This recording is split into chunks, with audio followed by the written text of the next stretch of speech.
Canada ਵਿੱਚ target killing ਮਾਮਲਿਆਂ ਤੇ RCMP ਦਾ ਯੂ ਟਰਨ। 1920 ਦੇ ਸਮਝੌਤੇ ਦਾ ਹਵਾਲਾ ਦੇ ਕੇ ਪੰਜਾਬ ਨੇ ਰਾਜਸਥਾਨ ਤੋਂ ਰਾਇਲਟੀ ਦੀ ਕੀਤੀ ਮੰਗ। 22 ਮਾਰਚ ਨੂੰ ਦਾਣਾ ਮੰਡੀ ਮੱਤੇਵਾੜਾ ਵਿਖੇ ਹੋਵੇਗੀ ਪੰਥ ਬਚਾਓ ਪੰਜਾਬ ਬਚਾਓ ਮਾਲਵਾ ਪੰਥਕ ਕਾਨਫਰੰਸ।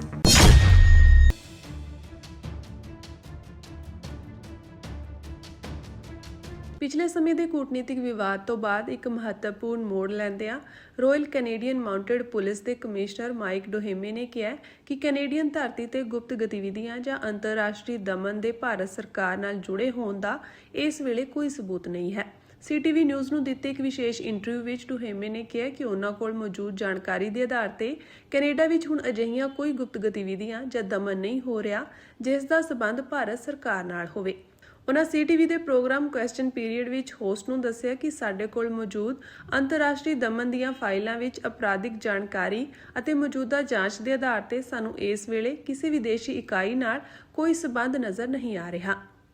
ਹਾਲਾਂਕਿ RCMP ਕਮਿਸ਼ਨਰ ਨੇ ਸਾਵਧਾਨੀ ਨਾਲ ਇਹ ਵੀ ਜੋੜਿਆ ਕਿ ਅੰਤਰਰਾਸ਼ਟਰੀ ਦਮਨ ਦੇ ਮਾਮਲਿਆਂ ਵਿੱਚ ਕਈ ਵਾਰ ਕੁਝ ਗਤੀਵਿਧੀਆਂ ਨੂੰ ਕਿਸੇ ਖਾਸ ਵਿਦੇਸ਼ੀ ਇਕਾਈ ਨਾਲ ਜੋੜਨਾ ਮੁਸ਼ਕਿਲ ਹੋ ਸਕਦਾ ਹੈ।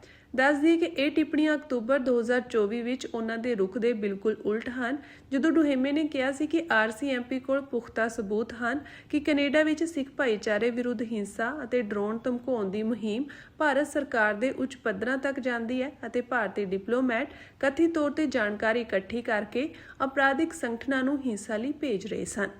ਡੋਹੇਮੇ ਨੇ ਸਪਸ਼ਟ ਕੀਤਾ ਕਿ ਉਹਨਾਂ ਦੀਆਂ 2024 ਦੀਆਂ ਪੁਰਾਣੀਆਂ ਟਿੱਪਣੀਆਂ ਉਸ ਸਮੇਂ ਦੀ ਅਪਰਾਧਿਕ ਜਾਂਚ ਦੇ ਆਧਾਰ ਤੇ ਸਨ, ਪਰ ਮੌਜੂਦਾ ਫਾਈਲਾਂ ਵਿੱਚ ਇਹਨਾਂ ਕੜੀਆਂ ਨੂੰ ਕਿਸੇ ਵਿਦੇਸ਼ੀ ਸਰਕਾਰ ਨਾਲ ਨਹੀਂ ਜੋੜਿਆ ਜਾ ਸਕਦਾ। ਕੈਨੇਡੀਅਨ ਅਪਰਾਧਾਂ ਤੇ ਲਾਰੈਂਸ ਬਿਸ਼ਨੋਈ ਗੈਂਗ ਦੇ ਪਰਛਾਵੇਂ ਬਾਰੇ RCMP ਕਮਿਸ਼ਨਰ ਨੇ ਕਿਹਾ ਕਿ ਕੁਝ ਵਿਅਕਤੀ ਬਿਸ਼ਨੋਈ ਦੇ ਨਾਮ ਦੀ ਵਰਤੋਂ ਸਿਰਫ ਨਕਲ ਵਜੋਂ ਕਰ ਰਹੇ ਹੋ ਸਕਦੇ ਹਨ, ਜਿਨ੍ਹਾਂ ਦਾ ਜ਼ਰੂਰੀ ਤੌਰ ਤੇ ਗੈਂਗ ਨਾਲ ਕੋਈ ਸਿੱਧਾ ਸੰਚਾਲਨ ਸਬੰਧ ਨਹੀਂ ਹੈ। ਇਹ ਟਿੱਪਣੀਆਂ ਕਾਫੀ ਅਹਿਮ ਹਨ ਕਿਉਂਕਿ ਹਾਲ ਹੀ ਦੇ ਸਾਲਾਂ ਵਿੱਚ ਕੈਨੇਡਾ ਵਿੱਚ ਹੋਏ ਟਾਰਗੇਟ ਕਿਲਿੰਗ ਅਤੇ ਜਬਰਨ ਉਗਰਾਹੀ ਦੀਆਂ ਧਮਕੀਆਂ ਵਿੱਚ ਬਿਸ਼ਨੋਈ ਨੈਟਵਰਕ ਦਾ ਵਾਰ-ਵਾਰ ਜ਼ਿਕਰ ਹੁੰਦਾ ਰਿਹਾ ਹੈ। ਇਹ ਘਟਨਾਕ੍ਰਮ ਕੈਨੇਡਾ ਭਾਰਤ ਸਬੰਧਾਂ ਵਿੱਚ ਸੁਧਾਰ ਦੇ ਪਿਛੋਕੜ ਵਿੱਚ ਆਇਆ। ਦੋਵਾਂ ਦੇਸ਼ਾਂ ਨੇ ਸਬੰਧਾਂ ਨੂੰ ਬਹਾਲ ਕਰਨ ਲਈ ਪਿਛਲੇ ਸਾਲ ਨਵੇਂ ਹਾਈ ਕਮਿਸ਼ਨਰ ਨਿਯੁਕਤ ਕੀਤੇ ਸਨ ਅਤੇ ਕੈਨੇਡੀਅਨ ਪ੍ਰਧਾਨ ਮੰਤਰੀ ਮਾਰਕ ਕਾਰਨੀ ਨੇ ਇਸ ਮਹੀਨੇ ਦੇ ਸ਼ੁਰੂ ਵਿੱਚ ਨਵੀਂ ਦਿੱਲੀ ਦਾ ਦੌਰਾ ਵੀ ਕੀਤਾ ਸੀ।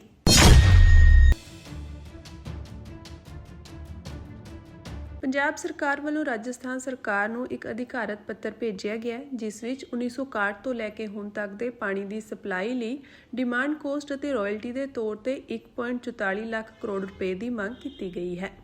ਇਹ ਪੱਤਰ ਪੰਜਾਬ ਦੇ ਜਲ ਸੰਸਾਧਨ ਸਕੱਤਰ ਕ੍ਰਿਸ਼ਨ ਕੁਮਾਰ ਵੱਲੋਂ ਆਪਣੇ ਰਾਜਸਥਾਨੀ ਹਮਰੁਤਬਾ ਨੂੰ ਭੇਜਿਆ ਗਿਆ ਹੈ। ਖਾਸ ਗੱਲ ਇਹ ਹੈ ਕਿ ਇਹ ਪਹਿਲੀ ਵਾਰ ਹੈ ਜਦੋਂ ਪੰਜਾਬ ਨੇ ਸਿਰਫ ਰਾਜਨੀਤਿਕ ਬਿਆਨਾਂ ਤੋਂ ਅੱਗੇ ਵਧ ਕੇ ਅਧਿਕਾਰਤ ਤੌਰ ਤੇ ਮੰਗ ਰੱਖੀ ਹੈ। ਪੱਤਰ ਵਿੱਚ 1920 ਦੇ ਉਸ ਸਮਝੌਤੇ ਦਾ ਵੀ ਹਵਾਲਾ ਦਿੱਤਾ ਗਿਆ ਜਿਸ ਅਧੀਨ ਬੀਕਾਨੇਰ ਰਾਜ ਨੂੰ ਸਤਲੁਜ ਦਾ ਪਾਣੀ ਦਿੱਤਾ ਜਾਂਦਾ ਸੀ। ਪੰਜਾਬ ਦਾ ਕਹਿਣਾ ਹੈ ਕਿ ਉਸ ਸਮਝੌਤੇ ਵਿੱਚ ਰਾਇਲਟੀ ਦੇ ਭੁਗਤਾਨ ਦਾ ਸਪਸ਼ਟ ਪ੍ਰਬੰਧ ਸੀ ਅਤੇ ਇਹ ਸਮਝੌਤਾ ਅਜੇ ਵੀ ਕਾਨੂੰਨੀ ਤੌਰ ਤੇ ਲਾਗੂ ਹੈ।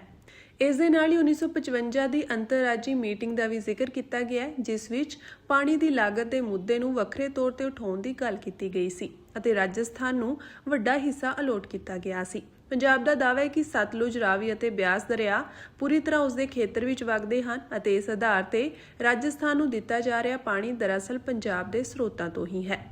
ਪੱਤਰ ਵਿੱਚ ਇਹ ਵੀ ਕਿਹਾ ਗਿਆ ਕਿ ਰਾਜਸਥਾਨ ਇਸ ਪਾਣੀ ਤੋਂ ਆਪਣੇ ਉਦਯੋਗਾਂ ਤੋਂ ਵੱਡੀ ਆਮਦਨ ਕਮਾ ਰਿਹਾ ਹੈ ਜਦਕਿ ਪੰਜਾਬ ਨੂੰ ਇਸ ਦਾ ਕੋਈ ਹਿੱਸਾ ਨਹੀਂ ਮਿਲ ਰਿਹਾ।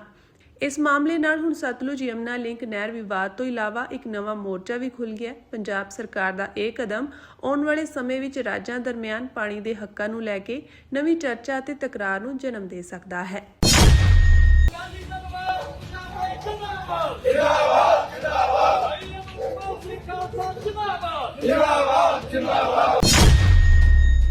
ਅਕਾਲੀ ਦਲ ਵਾਰਿਸ ਪੰਜਾਬ ਦੇ ਵੱਲੋਂ 22 ਮਾਰਚ ਨੂੰ ਦਾਣਾ ਮੰਡੀ ਮੱਤੇਵਾੜਾ ਵਿੱਚ ਪੰਥ ਬਚਾਓ ਪੰਜਾਬ ਬਚਾਓ ਮਾਲਵਾ ਪੰਥਕ ਕਾਨਫਰੰਸ ਕੀਤੀ ਜਾ ਰਹੀ ਹੈ।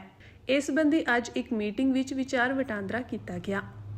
ਜਥੇਬੰਦੀ ਦੇ ਸੀਨੀਅਰ ਆਗੂ ਜਸਵੰਤ ਸਿੰਘ ਚੀਮਾ ਦੇ ਦਫ਼ਤਰ ਵਿੱਚ ਹੋਈ ਮੀਟਿੰਗ ਵਿੱਚ ਪਾਰਟੀ ਦੇ ਸੀਨੀਅਰ ਆਗੂ ਤੇ PAC ਮੈਂਬਰ ਜਸਕੰਤ ਸਿੰਘ ਕਾਹਨ ਸਿੰਘ ਵਾਲਾ, ਕੋਆਰਡੀਨੇਟਰ ਪਰਮਜੀਤ ਸਿੰਘ ਜੋਹਲ ਅਤੇ ਲਖਬੀਰ ਸਿੰਘ ਉਚੇਚੇ ਤੌਰ ਤੇ ਪਹੁੰਚੇ। ਉਹਨਾਂ ਅਪੀਲ ਕੀਤੀ ਕਿ ਪੰਥਕ ਕਾਨਫਰੰਸ ਵਿੱਚ ਵੱਧ ਚੜ੍ਹ ਕੇ ਹਿੱਸਾ ਲਿਆ ਜਾਵੇ ਤਾਂ ਜੋ ਸਰਕਾਰ ਨੂੰ ਜੇਲ੍ਹਾਂ ਵਿੱਚ ਬੰਦ ਸਿੱਖ ਕਾਰਕੁਨਾਂ ਦੀ ਰਿਹਾਈ ਲਈ ਮਜਬੂਰ ਕੀਤਾ ਜਾ ਸਕੇ।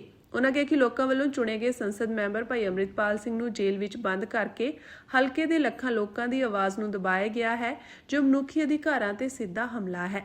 ਉਨ੍ਹਾਂ ਪੰਜਾਬ ਅਤੇ ਪੰਥ-ਪ੍ਰਸਤ ਲੋਕਾਂ ਨੂੰ ਅਪੀਲ ਕੀਤੀ ਕਿ ਉਹ ਪੰਥਕ ਕਾਨਫਰੰਸ ਵਿੱਚ ਵਹੀਰਾਂ ਘੱਤ ਕੇ ਪਹੁੰਚਣ ਤਾਂ ਜੋ 2027 ਦੀਆਂ ਵਿਧਾਨ ਸਭਾ ਚੋਣਾਂ ਵਿੱਚ ਵਾਰਿਸ ਪੰਜਾਬ ਦੇ ਨੂੰ ਭਾਰੀ ਬਹੁਮਤ ਨਾਲ ਜਿਤਾਇਆ ਜਾ ਸਕੇ। ਇਸ ਮੌਕੇ ਜਸਵੰਤ ਸਿੰਘ ਚੀਮਾ ਨੇ ਆਗੂਆਂ ਨੂੰ ਭਰੋਸਾ ਦਿੱਤਾ ਕਿ ਇਸ ਕਾਨਫਰੰਸ ਵਿੱਚ ਹਜ਼ਾਰਾਂ ਲੋਕ ਸ਼ਾਮਿਲ ਹੋਣਗੇ।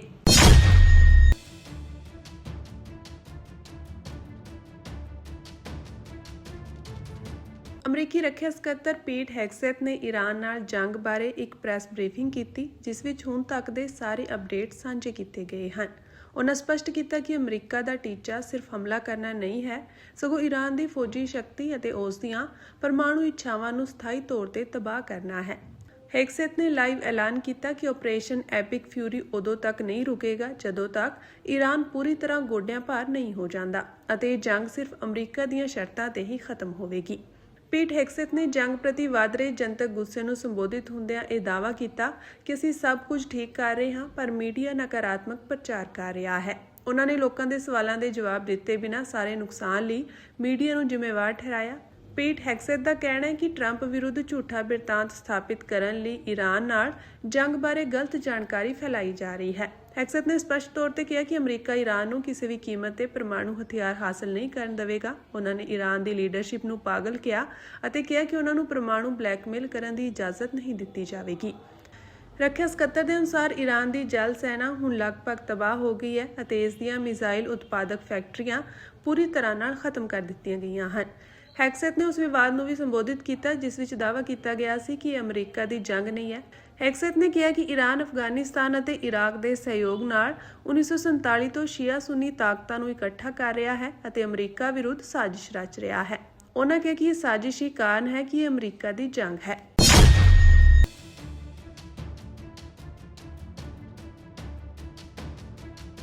ਜ਼ੀਰਕਪੁਰ ਦੇ ਐਰੋਸਿਟੀ ਐਚ ਬਲਾਕ ਵਿੱਚ ਗੁਟਕਾ ਸਾਹਿਬ ਦੇ ਅੰਗ ਖਿਲਰੇ ਪਏ ਮਿਲੇ ਹਨ। ਇਸ ਘਟਨਾ ਤੋਂ ਬਾਅਦ ਇਲਾਕੇ ਵਿੱਚ ਤਣਾਅ ਦਾ ਮਾਹੌਲ ਬਣ ਗਿਆ ਹੈ ਅਤੇ ਲੋਕਾਂ ਵਿੱਚ ਭਾਰੀ ਰੋਸ ਪਾਇਆ ਗਿਆ ਹੈ। ਪੁਲਿਸ ਨੇ ਅਣਪਛਾਤੇ ਵਿਅਕਤੀਆਂ ਖਿਲਾਫ ਕੇਸ ਦਰਜ ਕਰਕੇ ਅਗਲੀ ਕਾਰਵਾਈ ਸ਼ੁਰੂ ਕਰ ਦਿੱਤੀ ਹੈ। ਜਾਣਕਾਰੀ ਮੁਤਾਬਕ ਐਰੋਸਿਟੀ ਦੇ ਐਚ ਬਲਾਕ ਵਿੱਚ ਸੜਕ ਦੇ ਵਿਚਕਾਰ ਬਣੀ ਇੱਕ ਸਮਾਧੀ ਨੇੜੇ ਗੁਟਕਾ ਸਾਹਿਬ ਦੇ ਅੰਗ ਪਏ ਮਿਲੇ ਹਨ।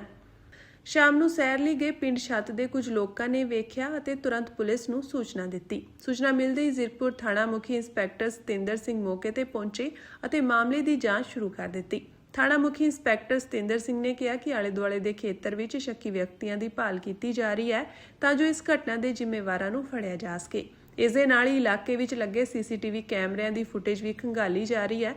ਦੂਜੇ ਪਾਸੇ ਘਟਨਾ ਬਾਰੇ ਪਤਾ ਲੱਗਦੇ ਸਾਰ ਵੱਡੀ ਗਿਣਤੀ ਵਿੱਚ ਸਥਾਨਕ ਲੋਕ ਅਤੇ ਸਿੱਖ ਸੰਗਤ ਮੌਕੇ ਤੇ ਪਹੁੰਚ ਗਈ।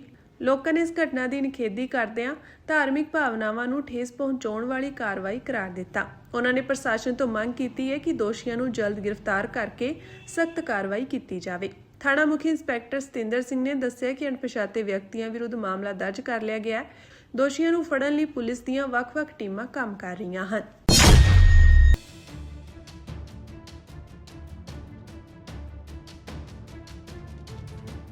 ਜ਼ੀਰਕਪੁਰ ਵਿਖੇ ਸੜਕ ਕਿਨਾਰੇ ਪਾਵਨ ਗੁਟਕਾ ਸਾਹਿਬ ਦੇ ਅੰਗ ਖਿਲਰੇ ਹੋਣ ਦੀ ਘਟਨਾ ਬੇਹੱਦ ਮੰਦਭਾਗੀ, ਦੁਖਦਾਈ ਅਤੇ ਸਿੱਖ ਹਿਰਦਿਆਂ ਨੂੰ ਵਿਲੁੰਦਰਨ ਵਾਲੀ ਹੈ।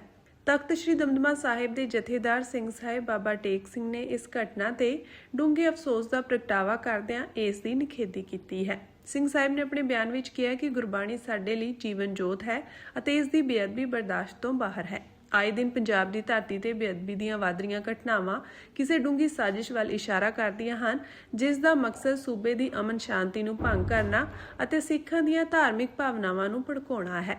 ਸਿੰਘ ਸਾਹਿਬ ਨੇ ਕਿਹਾ ਕਿ ਪੁਲਿਸ ਅਤੇ ਸਰਕਾਰ ਦੀ ਨਾਕਾਮੀ ਕਾਰਨ ਹੀ ਅਜਿਹੇ ਅਨਸਰਾਂ ਦੇ ਹੌਸਲੇ ਬੁਲੰਦ ਹਨ। ਜੇਕਰ ਪਿਛਲੀਆਂ ਘਟਨਾਵਾਂ ਦੇ ਦੋਸ਼ੀਆਂ ਨੂੰ ਮਿਸਾਲੀ ਸਜ਼ਾਵਾਂ ਮਿਲੀਆਂ ਹੁੰਦੀਆਂ ਤਾਂ ਅੱਜ ਕੋਈ ਅਜਿਹੀ ਹਰਕਤ ਕਰਨ ਦੀ ਹਿੰਮਤ ਨਾ ਕਰਦਾ। ਉਨ੍ਹਾਂ ਕਿਹਾ ਕਿ ਜ਼ੀਰਕਪੁਰ ਪ੍ਰਸ਼ਾਸਨ ਨੂੰ ਸਖਤ ਤਾਕੀਦ ਕੀਤੀ ਜਾਂਦੀ ਹੈ ਕਿ ਸੀਸੀਟੀਵੀ ਕੈਮਰਿਆਂ ਅਤੇ ਹੋਰ ਸਬੂਤਾਂ ਰਾਹੀਂ ਤੁਰੰਤ ਦੋਸ਼ੀਆਂ ਦੀ ਪਛਾਣ ਕਰਕੇ ਉਨ੍ਹਾਂ ਨੂੰ ਗ੍ਰਿਫਤਾਰ ਕੀਤਾ ਜਾਵੇ। ਉਨ੍ਹਾਂ ਸਮੂਹ ਗੁਰਦੁਆਰਾ ਪ੍ਰਬੰਧਕ ਕਮੇਟੀਆਂ ਤੇ ਸੰਗਤ ਨੂੰ ਅਪੀਲ ਕੀਤੀ ਹੈ ਕਿ ਉਹ ਆਪਣੇ ਇਲਾਕਿਆਂ ਵਿੱਚ ਸੁਚੇਤ ਰਹਿਣ ਅਤੇ ਪਾਵਨ ਸਰੂਪਾਂ ਤੇ ਗੁਟਕਾ ਸਾਹਿਬ ਦੀ ਮਰਿਆਦਾ ਦਾ ਖੁਦ ਵੀ ਵਿਸ਼ੇਸ਼ ਧਿਆਨ ਰੱਖਣ। ਜੇਕਰ ਪ੍ਰਸ਼ਾਸਨ ਨੇ ਜਲਦ ਦੋਸ਼ੀਆਂ ਨੂੰ ਸਲਾਖਾਂ ਪਿੱਛੇ ਨਾ ਸੁੱਟਿਆ ਤਾਂ ਸਿੱਖ ਕੌਮ ਅਗਲੇਰਾ ਤਿੱਖਾ ਸੰਘਰਸ਼ ਉਲੀਕਣ ਲਈ ਮਜਬੂਰ ਹੋਵੇਗੀ, ਜਿਸ ਦੀ ਜ਼ਿੰਮੇਵਾਰੀ ਪੂਰੀ ਤਰ੍ਹਾਂ ਸਰਕਾਰ ਦੀ ਹੋਵੇਗੀ।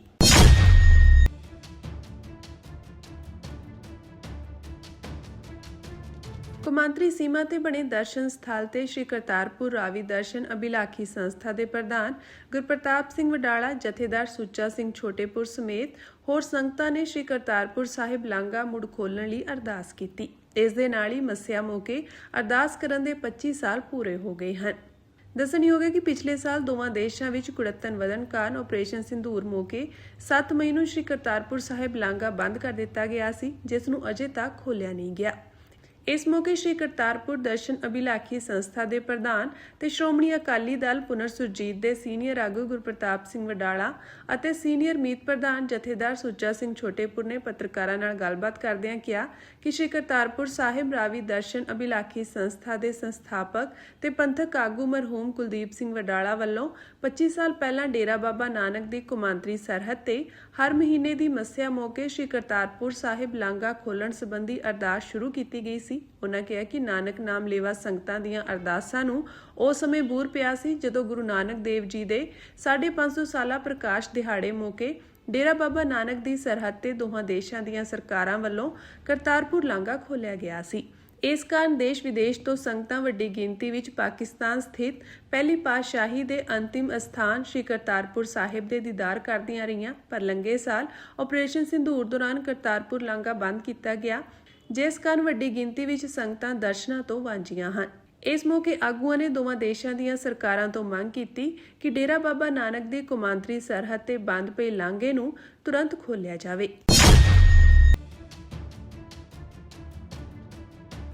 ਸੁਪਰੀਮ ਕੋਰਟ ਨੇ ਅੱਜ ਉਸ ਪਟੀਸ਼ਨ ਨੂੰ ਖਾਰਜ ਕਰ ਦਿੱਤਾ ਜਿਸ ਵਿੱਚ ਬ੍ਰਾਹਮਣਾਂ ਵਿਰੁੱਧ ਨਫ਼ਰਤ ਭਰੇ ਬਿਆਨਾਂ ਨੂੰ ਸਜ਼ਾਯੋਗ ਅਪਰਾਧ ਐਲਾਨ ਕਰਨ ਦੀ ਮੰਗ ਕੀਤੀ ਗਈ ਸੀ। ਇਹ ਪਟੀਸ਼ਨ ਮਹਾਲਿੰਗਮ ਬਾਲਾਜੀ ਵੱਲੋਂ ਦਾਇਰ ਕੀਤੀ ਗਈ ਸੀ।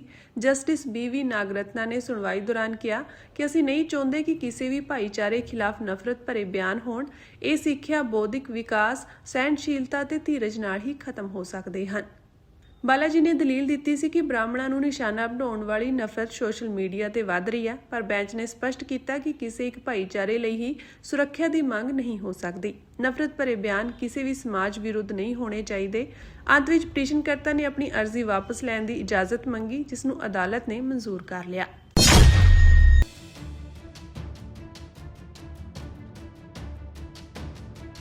ਪਿਛਲੇ ਸਮੇਂ ਦੇ ਕੂਟਨੀਤਿਕ ਵਿਵਾਦ ਤੋਂ ਬਾਅਦ ਇੱਕ ਮਹੱਤਵਪੂਰਨ ਮੋੜ ਲੈਂਦਿਆਂ ਰਾਇਲ ਕੈਨੇਡੀਅਨ ਮਾਊਂਟਡ ਪੁਲਿਸ ਦੇ ਕਮਿਸ਼ਨਰ ਮਾਈਕ ਡੋਹੇਮੇ ਨੇ ਕਿਹਾ ਕਿ ਕੈਨੇਡੀਅਨ ਧਰਤੀ ਤੇ ਗੁਪਤ ਗਤੀਵਿਧੀਆਂ ਜਾਂ ਅੰਤਰਰਾਸ਼ਟਰੀ ਦਮਨ ਦੇ ਭਾਰਤ ਸਰਕਾਰ ਨਾਲ ਜੁੜੇ ਹੋਣ ਦਾ ਇਸ ਵੇਲੇ ਕੋਈ ਸਬੂਤ ਨਹੀਂ ਹੈ। CTV ਨਿਊਜ਼ ਨੂੰ ਦਿੱਤੇ ਇੱਕ ਵਿਸ਼ੇਸ਼ ਇੰਟਰਵਿਊ ਵਿੱਚ ਡੋਹੇਮੇ ਨੇ ਕਿਹਾ ਕਿ ਉਹਨਾਂ ਕੋਲ ਮੌਜੂਦ ਜਾਣਕਾਰੀ ਦੇ ਆਧਾਰ ਤੇ ਕੈਨੇਡਾ ਵਿੱਚ ਹੁਣ ਅਜਿਹੀਆਂ ਕੋਈ ਗੁਪਤ ਗਤੀਵਿਧੀਆਂ ਜਾਂ ਦਮਨ ਨਹੀਂ ਹੋ ਰਿਹਾ ਜਿਸ ਦਾ ਸਬੰਧ ਭਾਰਤ ਸਰਕਾਰ ਨਾਲ ਹੋਵੇ। ਉਨ੍ਹਾਂ CTV ਦੇ ਪ੍ਰੋਗਰਾਮ ਕੁਐਸਚਨ ਪੀਰੀਅਡ ਵਿੱਚ ਹੋਸਟ ਨੂੰ ਦੱਸਿਆ ਕਿ ਸਾਡੇ ਕੋਲ ਮੌਜੂਦ ਅੰਤਰਰਾਸ਼ਟਰੀ ਦਮਨ ਦੀਆਂ ਫਾਈਲਾਂ ਵਿੱਚ ਅਪਰਾਧਿਕ ਜਾਣਕਾਰੀ ਅਤੇ ਮੌਜੂਦਾ ਜਾਂਚ ਦੇ ਆਧਾਰ ਤੇ ਸਾਨੂੰ ਇਸ ਵੇਲੇ ਕਿਸੇ ਵਿਦੇਸ਼ੀ ਇਕਾਈ ਨਾਲ ਕੋਈ ਸਬੰਧ ਨਜ਼ਰ ਨਹੀਂ ਆ ਰਿਹਾ। ਹਾਲਾਂਕਿ RCMP ਕਮਿਸ਼ਨਰ ਨੇ ਸਾਵਧਾਨੀ ਨਾਲ ਇਹ ਵੀ ਜੋੜਿਆ ਕਿ ਅੰਤਰਰਾਸ਼ਟਰੀ ਦਮਨ ਦੇ ਮਾਮਲਿਆਂ ਵਿੱਚ ਕਈ ਵਾਰ ਕੁਝ ਗਤੀਵਿਧੀਆਂ ਨੂੰ ਕਿਸੇ ਖਾਸ ਵਿਦੇਸ਼ੀ ਇਕਾਈ ਨਾਲ ਜੋੜਨਾ ਮੁਸ਼ਕਿਲ ਹੋ ਸਕਦਾ ਹੈ। ਦੱਸ ਦਈਏ ਕਿ ਇਹ ਟਿੱਪਣੀਆਂ ਅਕਤੂਬਰ 2024 ਵਿੱਚ ਉਹਨਾਂ ਦੇ ਰੁਖ ਦੇ ਬਿਲਕੁਲ ਉਲਟ ਹਨ, ਜਦੋਂ ਡੋਹੇਮੇ ਨੇ ਕਿਹਾ ਸੀ ਕਿ RCMP ਕੋਲ ਪੁਖਤਾ ਸਬੂਤ ਹਨ ਕਿ ਕੈਨੇਡਾ ਵਿੱਚ ਸਿੱਖ ਭਾਈਚਾਰੇ ਵਿਰੁੱਧ ਹਿੰਸਾ ਅਤੇ ਡਰੋਨ ਧਮਕਾਉਣ ਦੀ ਮੁਹਿੰਮ ਭਾਰਤ ਸਰਕਾਰ ਦੇ ਉੱਚ ਪੱਧਰਾਂ ਤੱਕ ਜਾਂਦੀ ਹੈ ਅਤੇ ਭਾਰਤੀ ਡਿਪਲੋਮੈਟ ਕਥਿਤ ਤੌਰ ਤੇ ਜਾਣਕਾਰੀ ਇਕੱਠੀ ਕਰਕੇ ਅਪਰਾਧਿਕ ਸੰਗਠਨਾਂ ਨੂੰ ਹਿੰਸਾ ਲਈ ਭੇਜ ਰਹੇ ਸਨ। ਡੋਹੇਮੇ ਨੇ ਸਪਸ਼ਟ ਕੀਤਾ ਕਿ ਉਹਨਾਂ ਦੀਆਂ 2024 ਦੀਆਂ ਪੁਰਾਣੀਆਂ ਟਿੱਪਣੀਆਂ ਉਸ ਸਮੇਂ ਦੀ ਅਪਰਾਧਿਕ ਜਾਂਚ ਦੇ ਆਧਾਰ ਤੇ ਸਨ, ਪਰ ਮੌਜੂਦਾ ਫਾਈਲਾਂ ਵਿੱਚ ਇਹਨਾਂ ਕੜੀਆਂ ਨੂੰ ਕਿਸੇ ਵਿਦੇਸ਼ੀ ਸਰਕਾਰ ਨਾਲ ਨਹੀਂ ਜੋੜਿਆ ਜਾ ਸਕਦਾ। ਕੈਨੇਡੀਅਨ ਅਪਰਾਧਾਂ ਤੇ ਲਾਰੈਂਸ ਬਿਸ਼ਨੋਈ ਗੈਂਗ ਦੇ ਪਰਛਾਵੇਂ ਬਾਰੇ RCMP ਕਮਿਸ਼ਨਰ ਨੇ ਕਿਹਾ ਕਿ ਕੁਝ ਵਿਅਕਤੀ ਬਿਸ਼ਨੋਈ ਦੇ ਨਾਮ ਦੀ ਵਰਤੋਂ ਸਿਰਫ ਨਕਲ ਵਜੋਂ ਕਰ ਰਹੇ ਹੋ ਸਕਦੇ ਹਨ, ਜਿਨ੍ਹਾਂ ਦਾ ਜ਼ਰੂਰੀ ਤੌਰ ਤੇ ਗੈਂਗ ਨਾਲ ਕੋਈ ਸਿੱਧਾ ਸੰਚਾਲਨ ਸਬੰਧ ਨਹੀਂ ਹੈ। ਇਹ ਟਿੱਪਣੀਆਂ ਕਾਫੀ ਅਹਿਮ ਹਨ ਕਿਉਂਕਿ ਹਾਲ ਹੀ ਦੇ ਸਾਲਾਂ ਵਿੱਚ ਕੈਨੇਡਾ ਵਿੱਚ ਹੋਏ ਟਾਰਗੇਟ ਕਿਲਿੰਗ ਅਤੇ ਜਬਰਨ ਉਗਰਾਹੀ ਦੀਆਂ ਧਮਕੀਆਂ ਵਿੱਚ ਬਿਸ਼ਨੋਈ ਨੈਟਵਰਕ ਦਾ ਵਾਰ-ਵਾਰ ਜ਼ਿਕਰ ਆਉਂਦਾ ਰਿਹਾ ਹੈ। ਇਹ ਘਟਨਾਕ੍ਰਮ ਕੈਨੇਡਾ ਭਾਰਤ ਸਬੰਧਾਂ ਵਿੱਚ ਸੁਧਾਰ ਦੇ ਪਿਛੋਕੜ ਵਿੱਚ ਆਇਆ। ਦੋਵਾਂ ਦੇਸ਼ਾਂ ਨੇ ਸਬੰਧਾਂ ਨੂੰ ਬਹਾਲ ਕਰਨ ਲਈ ਪਿਛਲੇ ਸਾਲ ਨਵੇਂ ਹਾਈ ਕਮਿਸ਼ਨਰ ਨਿਯੁਕਤ ਕੀਤੇ ਸਨ ਅਤੇ ਕੈਨੇਡੀਅਨ ਪ੍ਰਧਾਨ ਮੰਤਰੀ ਮਾਰਕ ਕਾਰਨੀ ਨੇ ਇਸ ਮਹੀਨੇ ਦੇ ਸ਼ੁਰੂ ਵਿੱਚ ਨਵੀਂ ਦਿੱਲੀ ਦਾ ਦੌਰਾ ਵੀ ਕੀਤਾ ਸੀ।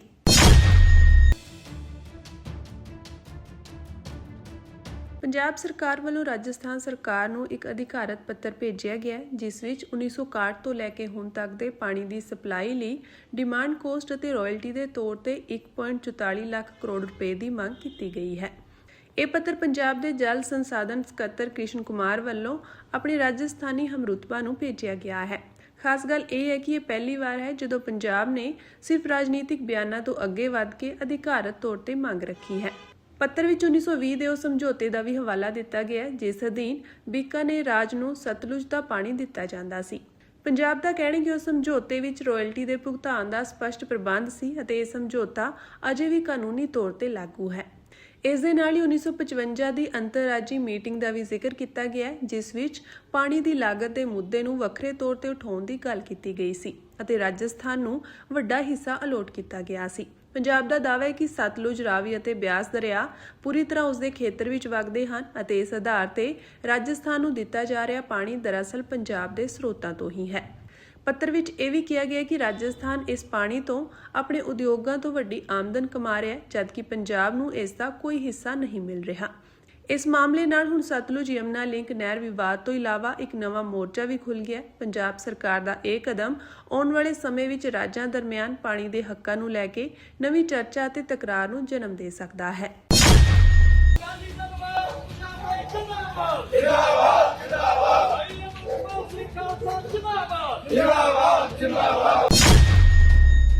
ਅਕਾਲੀ ਦਲ ਵਾਰਿਸ ਪੰਜਾਬ ਦੇ ਵੱਲੋਂ 22 ਮਾਰਚ ਨੂੰ ਦਾਣਾ ਮੰਡੀ ਮੱਤੇਵਾੜਾ ਵਿੱਚ ਪੰਥ ਬਚਾਓ ਪੰਜਾਬ ਬਚਾਓ ਮਾਲਵਾ ਪੰਥਕ ਕਾਨਫਰੰਸ ਕੀਤੀ ਜਾ ਰਹੀ ਹੈ। ਇਸ ਸੰਬੰਧੀ ਅੱਜ ਇੱਕ ਮੀਟਿੰਗ ਵਿੱਚ ਵਿਚਾਰ ਵਟਾਂਦਰਾ ਕੀਤਾ ਗਿਆ।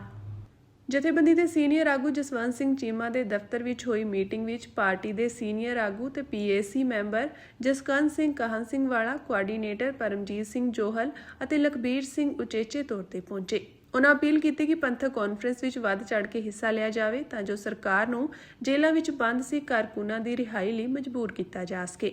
ਉਹਨਾਂ ਕਿਹਾ ਕਿ ਲੋਕਾਂ ਵੱਲੋਂ ਚੁਣੇ ਗਏ ਸੰਸਦ ਮੈਂਬਰ ਭਾਈ ਅੰਮ੍ਰਿਤਪਾਲ ਸਿੰਘ ਨੂੰ ਜੇਲ੍ਹ ਵਿੱਚ ਬੰਦ ਕਰਕੇ ਹਲਕੇ ਦੇ ਲੱਖਾਂ ਲੋਕਾਂ ਦੀ ਆਵਾਜ਼ ਨੂੰ ਦਬਾਇਆ ਗਿਆ ਹੈ, ਜੋ ਮਨੁੱਖੀ ਅਧਿਕਾਰਾਂ ਤੇ ਸਿੱਧਾ ਹਮਲਾ ਹੈ।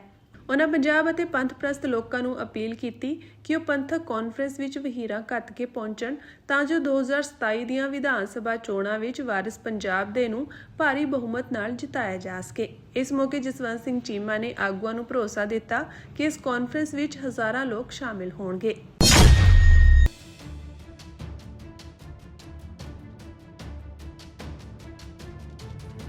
ਅਮਰੀਕੀ ਰੱਖਿਆ ਸਕੱਤਰ ਪੀਟ ਹੈਗਸੈਥ ਨੇ ਈਰਾਨ ਨਾਲ ਜੰਗ ਬਾਰੇ ਇੱਕ ਪ੍ਰੈਸ ਬਰੀਫਿੰਗ ਕੀਤੀ, ਜਿਸ ਵਿੱਚ ਹੁਣ ਤੱਕ ਦੇ ਸਾਰੇ ਅਪਡੇਟ ਸਾਂਝੇ ਕੀਤੇ ਗਏ ਹਨ। ਉਹਨਾਂ ਸਪਸ਼ਟ ਕੀਤਾ ਕਿ ਅਮਰੀਕਾ ਦਾ ਟੀਚਾ ਸਿਰਫ ਹਮਲਾ ਕਰਨਾ ਨਹੀਂ ਹੈ, ਸਗੋਂ ਈਰਾਨ ਦੀ ਫੌਜੀ ਸ਼ਕਤੀ ਅਤੇ ਉਸ ਦੀਆਂ ਪਰਮਾਣੂ ਇੱਛਾਵਾਂ ਨੂੰ ਸਥਾਈ ਤੌਰ ਤੇ ਤਬਾਹ ਕਰਨਾ ਹੈ। ਹੈਗਸੈਥ ਨੇ ਲਾਈਵ ਐਲਾਨ ਕੀਤਾ ਕਿ ਆਪਰੇਸ਼ਨ ਐਪਿਕ ਫਿਊਰੀ ਉਦੋਂ ਤੱਕ ਨਹੀਂ ਰੁਕੇਗਾ ਜਦੋਂ ਤੱਕ ਈਰਾਨ ਪੂਰੀ ਤਰ੍ਹਾਂ ਗੋਡਿਆਂ ਭਾਰ ਨਹੀਂ ਹੋ ਜਾਂਦਾ ਅਤੇ ਇਹ ਜੰਗ ਸਿਰਫ ਅਮਰੀਕਾ ਦੀਆਂ ਸ਼ਰਤਾਂ ਤੇ ਹੀ ਖਤਮ ਹੋਵੇਗੀ। ਪੀਟ ਹੈਗਸੈਥ ਨੇ ਜੰਗ ਪ੍ਰਤੀ ਵਧ ਰਹੇ ਜਨਤਕ ਗੁੱਸੇ ਨੂੰ ਸੰਬੋਧਿਤ ਹੁੰਦਿਆਂ ਇਹ ਦਾਅਵਾ ਕੀਤਾ ਕਿ ਅਸੀਂ ਸਭ ਕੁਝ ਠੀਕ ਕਰ ਰਹੇ ਹਾਂ, ਪਰ ਮੀਡੀਆ ਨਕਾਰਾਤਮਕ ਪ੍ਰਚਾਰ ਕਰ ਰਿਹਾ ਹੈ। ਉਹਨਾਂ ਨੇ ਲੋਕਾਂ ਦੇ ਸਵਾਲਾਂ ਦੇ ਜਵਾਬ ਦਿੱਤੇ ਬਿਨਾਂ ਸਾਰੇ ਨੁਕਸਾਨ ਲਈ ਮੀਡੀਆ ਨੂੰ ਜ਼ਿੰਮੇਵਾਰ ਠਹਿਰਾਇਆ।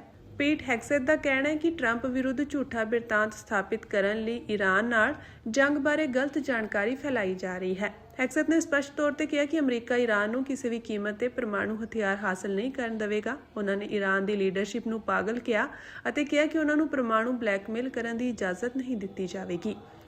ਰੱਖਿਆ ਸਕੱਤਰ ਦੇ ਅਨੁਸਾਰ ਈਰਾਨ ਦੀ ਜਲ ਸੈਨਾ ਹੁਣ ਲਗਭਗ ਤਬਾਹ ਹੋ ਗਈ ਹੈ ਅਤੇ ਇਸ ਦੀਆਂ ਮਿਜ਼ਾਈਲ ਉਤਪਾਦਕ ਫੈਕਟਰੀਆਂ ਪੂਰੀ ਤਰ੍ਹਾਂ ਨਾਲ ਖਤਮ ਕਰ ਦਿੱਤੀਆਂ ਗਈਆਂ ਹਨ। ਹੈਗਸੈਥ ਨੇ ਉਸ ਵਿਵਾਦ ਨੂੰ ਵੀ ਸੰਬੋਧਿਤ ਕੀਤਾ ਜਿਸ ਵਿੱਚ ਦਾਅਵਾ ਕੀਤਾ ਗਿਆ ਸੀ ਕਿ ਇਹ ਅਮਰੀਕਾ ਦੀ ਜੰਗ ਨਹੀਂ ਹੈ। ਹੈਗਸੈਥ ਨੇ ਕਿਹਾ ਕਿ ਈਰਾਨ ਅਫਗਾਨਿਸਤਾਨ ਅਤੇ ਇਰਾਕ ਦੇ ਸਹਿਯੋਗ ਨਾਲ 1947 ਤੋਂ ਸ਼ੀਆ ਸੁੰਨੀ ਤਾਕਤਾਂ ਨੂੰ ਇਕੱਠਾ ਕਰ ਰਿਹਾ ਹੈ ਅਤੇ ਅਮਰੀਕਾ ਵਿਰੁੱਧ ਸਾਜ਼ਿਸ਼ ਰਚ ਰਿਹਾ ਹੈ। ਉਹਨਾਂ ਕਿਹਾ ਕਿ ਇਹ ਸਾਜ਼ਿਸ਼ ਹੀ ਕਾਰਨ ਹੈ ਕਿ ਇਹ ਅਮਰੀਕਾ ਦੀ ਜੰਗ ਹੈ।